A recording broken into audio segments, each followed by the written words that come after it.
صحیح کہہ رہے ہیں ہلالی صاحب. اچھا اوریہ صاحب, حکومت نے دعویٰ کیا تھا کہ IMF کے ساتھ معاملات طے ہونے کے بعد تمام جو مالی حالات ہیں وہ بہتر ہو جائیں گے, لیکن ہم جو سچویشن ہے وہ اس طرح کی دیکھ نہیں رہے, الٹا ہو رہا ہے. روپے کی قدر جو ہے وہ اس میں کمی رک نہیں رہی ہے, اسٹاک ایکسچینج میں بھی اتار چڑھاؤ جاری ہے. تو کیا وجہ ہے, کیا عوام کو ٹرسٹ ڈیفیسٹ ہے, وہ بلیو ہی نہیں کرنا چاہ رہے کہ کوئی امید کی کرن بھی آگے؟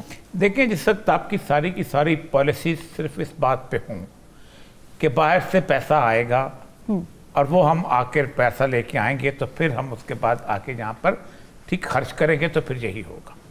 آپ دیکھیں کہ 2011 سے لے کے 2022 تک تقریباً $140 بلین جو ہیں یہ پاکستانیوں نے بھیجے ہیں پاکستان میں. اچھا, آپ کو سعودی عرب کتنا دیتا ہے؟ $2 بلین, دوسرا کتنا دیتا ہے؟ $3 بلین. یہ سارے ملا کے 17-18 بلین سے زیادہ نہیں لیتے. ٹھیک ہے, لیکن آپ نے کبھی اس طرف توجہ نہیں دی. دوسری بات یہ ہے کہ جن ملکوں نے بھی ترقی کی ہے, ایک ملک مجھے کو بتا دے کہ جس نے IMF کے پروگرام میں جا کے ترقی کی. مجھے مصر بتا دیں, مجھے افریقہ کے ممالک بتا دیں, لیکن جو ملک IMF کے ان چنگل سے باہر نکلے انہوں نے ترقی کر لی. برازیل نے ترقی کر لی ہے, بالکل. پیراگوئے نے ترقی کر لی. صاحب ایک اور بات ہے نا, بنگلہ دیش نے ابھی IMF سے جب مانگا ہے قرض تو ان کو تو سموتھلی مل بھی گیا, ہمیں تو نہیں مل رہا, 1 ارب بھی نہیں مل رہا. بنگلہ دیش کے فارغ ریزرو موجود ہیں, اس کے باوجود آپ دیکھ رہے ہیں بنگلہ دیش کو لینے پڑ گئے نا پیسے. کیوں لے رہے؟ دیکھیں مسئلہ یہ نہیں ہوتا کہ آپ کے پاس قرض کتنا زیادہ ہے, قرض آپ کے پاس جتنا بھی زیادہ ہو, آپ کی اکانومی اگر اس کو سسٹین کر رہی ہے تو کافی ہے. ظاہر بات ہے قرض تو آپ لیتے ہیں, بہت ساری چیزوں کو لینا پڑتا ہے. اب آپ کا اس وقت جو ساؤتھ کوریا کا قرض ہے وہ پاکستان کے قرض سے 5 گنا زیادہ ہے. آج سے بہت عرصہ پہلے ایک بھی پاکستان سے بہت زیادہ تھا. ہمارا آرمی کا خرچہ جو ہے $4 بلین ہے, ان کا $12 بلین ہے.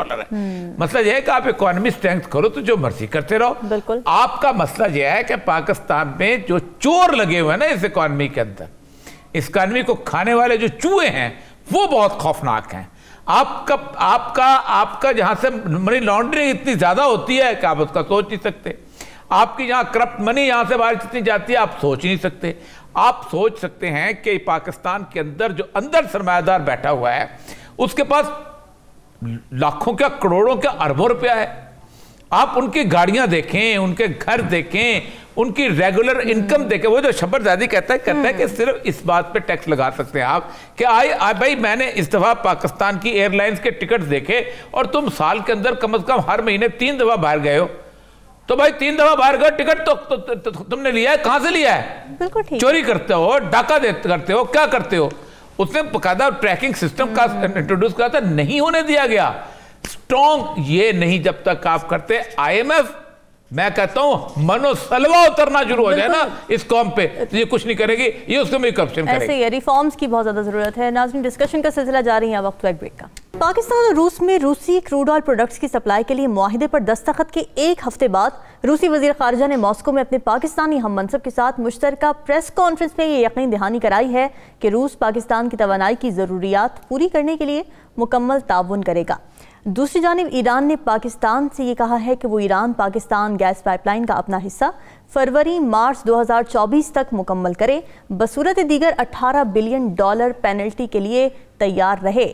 اور یہ سب روس کی بجائے ایران سے تیل اور گیس کا حصول ہمارے لیے زیادہ بہتر اور آسان نہیں ہے؟ بھارت بھی تو پابندیوں کے باوجود ایران سے تیل خریدتا رہا ہے.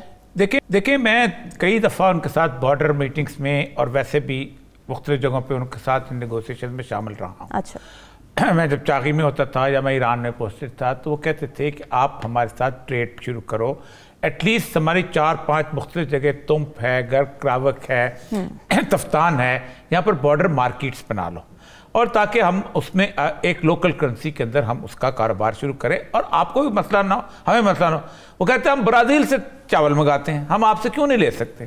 ہم ٹماٹر کہیں اور سے منگاتے ہیں, باقی چیزیں کہیں اور سے منگاتے ہیں. پھر آہستہ آہستہ انہوں نے گندم بھی انڈیا سے منگوانا شروع کر دی. پھر دوسری بات یہ تھی کہ اس وقت تقریباً 22% پیٹرول جو ہے نا وہ ایران سے آتا ہے. 2007 میں ایران اپنی ضروریات کے بھی پیٹرول نہیں تھا, وہاں پر باقاعدہ راشننگ ہوتی تھی, 3 لیٹر ہوتا تھا, لیکن جیسی پابندیاں اٹھی انہوں نے اپنی ریفائنریز لگائیں, وہاں پر تیل کافی ہو گیا.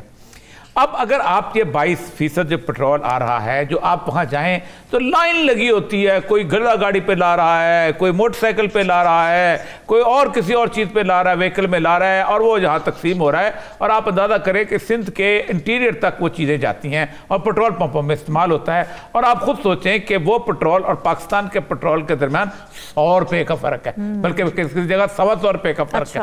یہ اگر آپ ایک ڈمپ بنا کے ان کو وہاں اسٹور کریں اور پھر ڈپوز بنا کے پھر آگے تقسیم کریں تو کیوں نہیں ہو سکتا؟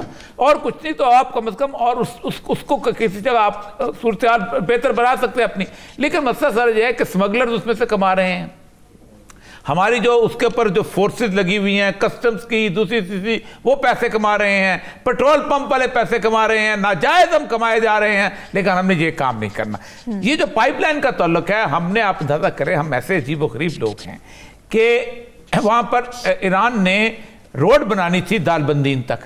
وہ دال بندین کی روڈ اس نے RCD ہائی وے جو تھی وہ بنے ہوئے پتہ نہیں کتنے سال ہو گئے تھے، اور ہم 1997 تک اپنی روڈ جو ہے وہ نیو خان کمپنی بنائی تھی، وہ نہیں بنا سکے تھے بڑی مشکلوں سے. صرف امریکی دباؤ، صرف امریکی پریشر. اگر ہم ان سے لے لیں گے امریکہ پتہ نہیں کیا کر دے گا. وہ بھائی انڈیا امریکہ کو نگیٹ کر کے سی کے راستے، یعنی آپ اندازہ کریں کہ جہاز کے ذریعے بامبے کی ایئرپورٹ اور بندر عباس سے وہ ان سے تیل خریدتا رہا ہے. ہمارا ہم نے صرف بارڈر کراس کرنا ہے، ہم نہیں خریدتے. توری صاحب، آپ کو کیا لگتا ہے کہ ہم روس سے ملنے والے تیل پر ڈیپینڈ کر سکتے ہیں، اور اگر نہیں کر سکتے تو پھر آلٹرنیٹو کیا ہے؟ بالکل غلط پالیسی ہے. العالی صاحب نے اتنی اچھی بات کی ہے. آج سے تقریباً کو 10 سال پہلے پیٹرولیم منسٹری میں گیا، میں سٹاف کالج وزٹ کر رہا تھا، تو ہمارے لوگ بیوقوفوں کے آئی جی ہیں، بیوقوفی سے کچھ سیکھے آ کے. انہوں نے ایک بہت بڑا پروجیکٹ بنایا ہوا تھا، اور پروجیکٹ یہ تھا کہ ہم تاپی گیس سے نا ہم گیس لے کے آئیں گے. اچھا. اور اس کے اوپر پتہ نہیں کتنے کروڑ روپے کا ٹھیکہ دیا ہوا تھا. ایک بندے نے فیزیبلٹی رپورٹ بنائی ہوئی تھی، پورا سروے ایریل سروے کرا کے یہاں سے پائپ لائن گزرے گا، یہاں سے اس کی سٹوریج کیپیسٹی بنے گی، یہاں یہ ہوگا، یہاں بوسٹر اسٹیشن لگیں گے، پتہ نہیں کتنے کروڑ روپے اس کو پیمنٹ کر دی تھی. میں نے کہا میری بات سنو، یہ ترکمانستان کے راستے میں افغانستان آتا ہے، وہاں امن تمہارا باپ قائم کرے گا؟ وہ تو وہاں تو لڑائی ہو رہی ہے، اور تم نے یہاں سے کتنے کروڑ روپے اس کی فیزیبلٹی کو دے دیا. یہی حالت جو ہے اس کی ہے. آپ دیکھیں وہ جو روس سے تیل آئے گا، وہ تیل 2-3 راستے سے آ سکتا ہے. افغانستان سے پہلے وہ تاجکستان کے علاقے سے گزرے گا یا پھر ازبکستان سے گزرے گا. تاجکستان میں کلاب سے راستے میں ٹرین جاتی ہے، وہ تو دوشنبے والی، وہاں سے گزر سکتا ہے. ایک بات تو ٹھیک ہے، ٹھیک، یا بہت زیادہ ہو سکتا ہے اب چائنا کی طرف سے اب وہ خان کوریڈور والا راستہ بھی ہے. لیکن کیا تاجکستان کے ساتھ آپ کے تعلقات اتنے کارڈیل ہیں؟ یہ ایون افغانستان میں کل جنگ دوبارہ شروع ہو جائے، حالات خراب ہو جائیں جس طرح کہ افغانستان کی سچویشن، آپ کریں گے کیا؟